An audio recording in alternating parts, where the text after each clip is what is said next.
दोस्तों चलिए जानते हैं पृथ्वीराज चौहान का इतिहास।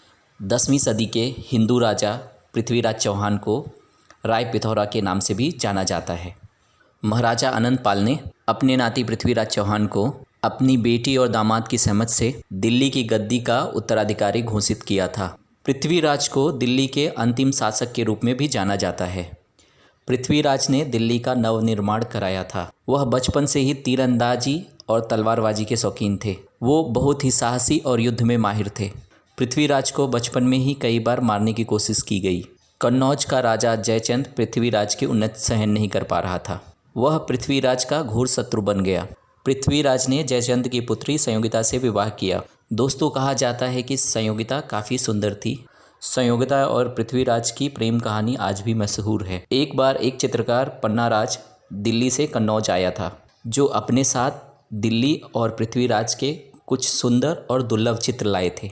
राजकुमारी संयोगिता की सहेलियों ने उन्हें इसके बारे में बताया। संयोगिता ने चित्र देखे और चित्रकार ने उन्हें ये चित्र दे दिए। चित्रकार पन्नालाल ने संयोगिता का एक मोहक चित्र बनाकर पृथ्वीराज को भेंट किया। पृथ्वीराज संयोगिता की सुंदरता पे मोहित हो गए। इस तरह से पृथ्वीराज और संयोगिता की प्रेम कहानी शुरू हुई।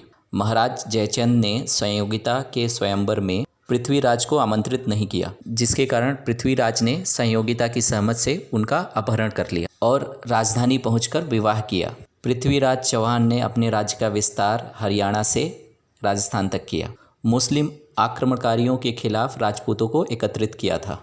वैसे पृथ्वीराज चौहान ने अपने जीवन में कई युद्ध किए, लेकिन मोहम्मद गौरी के साथ उनके युद्ध के किस्से आज भी याद किए जाते हैं। मोहम्मद गौरी ने 18 बार पृथ्वीराज के साथ युद्ध किया, जिसमें 17 बार उसे पराजित होना पड़ा। अंतिम युद्ध में पृथ्वीराज चौहान की हार हुई और उनकी हार के साथ ही पूरे भारत में मुसलमानों का शासन स्थापित हो गया।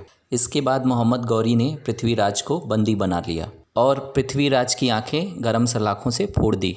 इसके बाद चंदवरदाई, जो पृथ्वीराज के बचपन के मित्र थे, उन्होंने पृथ्वीराज चौहान के साथ मिलकर मोहम्मद गौरी को मारने की योजना बनाई। चंदवरदाई ने पृथ्वीराज के शब्दवेदी बाण चलाने की गुण की गौरी के सामने प्रशंसा की और भरे दरबार में पृथ्वीराज चौहान को बाण चलाने की अनुमति मिल गई।